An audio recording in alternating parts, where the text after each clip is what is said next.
اعوذ باللہ من الشیطان الرجیم بسم اللہ الرحمن الرحیم اللہم صلی علی محمد و آل محمد۔ میرے تمام سننے اور دیکھنے والے مومنین اور مومنات کو میری طرف سے میرے چینل ناطق قرآن کی جانب سے السلام علیکم۔ نماز آیات کیا ہے، یہ کب پڑھی جاتی ہے اور کیسے پڑھی جاتی ہے، اس پر آج تھوڑی سی گفتگو کریں گے۔ نماز آیات بھی جب اس کا کوئی وقت آتا ہے تو ایسے ہی واجب ہے جیسے انسان پہ باقی 5 وقت کی نمازیں واجب ہوتی ہیں، اور اگر یہ ادا نہ کی جائے گی تو اس کی قضا جو ہے اس کی گردن پہ رہے گی جب تک کہ اس کو وہ ادا نہ کرے۔ یہاں پر ایک نقطے کی طرف میں توجہ دلاتا جاؤں کہ جو خواتین و حضرات اپنے مرحومین کی قضا نمازیں ادا کرواتے ہیں اور 1 سال کی نماز ادا کروائی، 2 سال کی نمازیں ادا کروائیں، وہ اس چیز کا خیال رکھیں کہ جب بھی نماز اپنی کسی بھی مرحوم کی ادا کروائیں تو ان ادا کرنے والے کو نماز آیات کی ادائیگی کا بھی ساتھ ضرور کہیں، کیونکہ یہ بھی ویسے ہی واجب ہے جیسے نماز پنجگانہ انسان پہ واجب ہوتی ہے۔ یہ واجب کب ہوتی ہے؟ اس کے واجب ہونے کی 3 مقامات ہیں، 3 وجہ ہیں: سورج گرہن، چاند گرہن اور زلزلہ۔ سورج گرہن، چاند گرہن جب آپ اپنی آنکھوں سے دیکھ لیں کہ آپ کے علاقے میں لگا ہے، یا جس نے دیکھا ہے وہ معتبر شخص آپ کو بتا دے کہ چاند گرہن یا سورج گرہن ہوا ہے، تو آپ پہ نماز جو ہے وہ واجب ہو جائے گی۔ اور نماز کو ادا کب کیا جائے کہ جیسے ہی یہ سٹارٹ ہوتا ہے گرہن لگنا، نماز واجب ہو جاتی ہے، اس کو ادا کرنے کا ٹائم شروع ہو جاتا ہے، اور جب یہ ڈھلے تب بھی اس کو ادا کیا جا سکتا ہے، اور اگر یہ ختم ہو جائے اور نماز ادا نہ کی جائے تو پھر اس کی قضا کی نیت سے اس کی نماز ادا کرنی پڑتی ہے۔ اسی طریقے سے زلزلہ، طوفان، سرخ اور سیاہ آندھی، سمندروں دریاؤں کا خشک ہو جانا، وہ کنڈیشنز جس کے اندر انسان کو خوف طاری ہو بجلی کے کڑکنے سے، اس سے بھی نماز آیات کا پڑھنا احتیاط واجب کی بنا پر پڑھنی چاہیے۔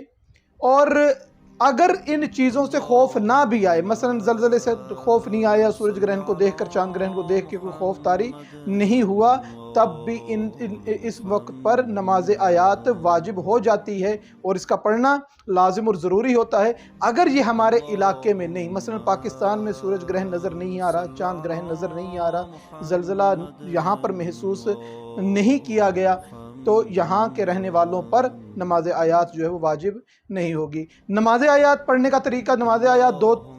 رکعت ہوتی ہے، ہر رکعت میں 5 رکوع کیے جاتے ہیں۔ اس کے 2 طریقے ہیں، ایک عام طریقہ ہے اور ایک مختصر طریقہ ہے۔ عام طریقے میں ہر رکعت میں سورہ الحمد کے بعد ایک مکمل سورہ پڑھنا ہے، رکوع میں جانا ہے، پھر کھڑے ہو کے الحمد پڑھنی ہے، پورا سورہ پڑھنا ہے، دوسرا رکوع کرنا ہے۔ اسی طریقے سے 5 رکوع کر کے 2 سجدے کرنے ہیں، اور دوسری رکعت کو بھی پہلی رکعت کی طرح انجام دیا جا سکتا ہے اور اسی طرح دینا چاہیے۔ دوسرا طریقہ، مختصر طریقہ، کہ الحمد پڑھی جائے اور ایک سورے کو 5 حصوں میں تقسیم کر لیا جائے، کہ ایک آیت پڑھ کے رکوع کیا، کھڑے ہوئے، بغیر الحمد کے اس سورے کی دوسری آیت پڑھی، رکوع کیا، پھر کھڑے ہو کے بغیر الحمد کے اس سورے کی تیسری آیت پڑھی اور رکوع کیا۔ اس طریقے سے جو سورت 5 آیتوں والی 5 رکوع میں آپ کو کام دے، وہ سورت جس کا آپ کی آخری آیت اس کے 5ویں رکوع سے پہلے ختم ہو جائے، اس سورت کو انتخاب کر کے ایک سورہ پورے رکوع میں 5 رکوع میں مکمل کر کے پہلی دفعہ الحمد پوری پڑھ کے 2 رکعت بالکل اسی طریقے سے ادا کر کے بھی نماز آیات کو ادا کیا جا سکتا ہے۔ پروردگار سے دعا ہے کہ پروردگار ہم کو صحیح معنوں میں دین محمد اور آل محمد علیہ السلام کو سمجھنے اور اس پر عمل کرنے کی توفیق عطا فرمائے۔ وما علینا الا البلاغ المبین۔ اللهم صل على محمد وآل محمد.